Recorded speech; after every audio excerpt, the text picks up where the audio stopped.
October 11, 1999 ಕರ್ನಾಟಕದಲ್ಲಿ Congress I ಪಕ್ಷದ ನೂತನ ಸರ್ಕಾರ ಅಸ್ತಿತ್ವಕ್ಕೆ.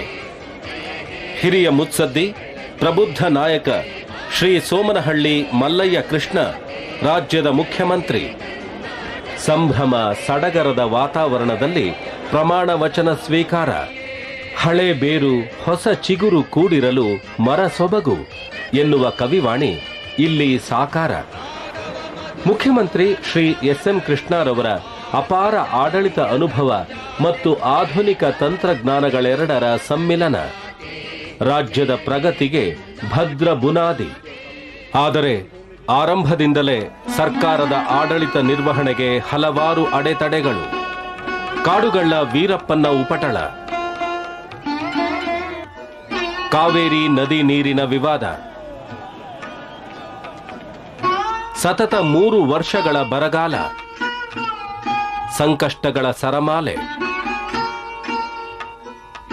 ಈ ಸಂಕಷ್ಟಗಳ ನಡುವೆಯೂ ಕೃಷ್ಣರವರ ಸರ್ಕಾರದ ಸಾಧನೆ ಅಪಾರ.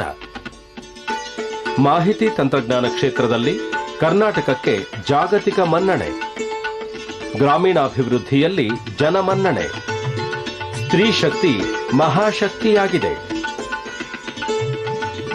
ಜಲಾನಯನ ಅಭಿವೃದ್ಧಿ ಜನಾಂದೋಲನವಾಗಿದೆ, ಆಶ್ರಯ ವಸತಿ ಕ್ರಾಂತಿಯಾಗಿದೆ, ರೈತ ಸಂತೆ ರೈತ ಮಿತ್ರನಾಗಿದೆ, ಅಕ್ಷರ ದಾಸೋಹ ಶಾಲಾ ಮಕ್ಕಳಿಗೆ ಅನ್ನವನ್ನಿಕ್ಕುತ್ತಿದೆ. ಈಗ ಕೃಷ್ಣ ಸರ್ಕಾರದ ಆಡಳಿತಕ್ಕೆ 4 ವರ್ಷಗಳ ಸಂಭ್ರಮ. ಈ ಸಂದರ್ಭದಲ್ಲಿ ಮುಖ್ಯಮಂತ್ರಿಗಳಿಗೆ ಜನತೆಯ ಕುಂದುಕೊರತೆಗಳನ್ನು ನೇರವಾಗಿ ತಿಳಿಯುವ ಕಾತರ.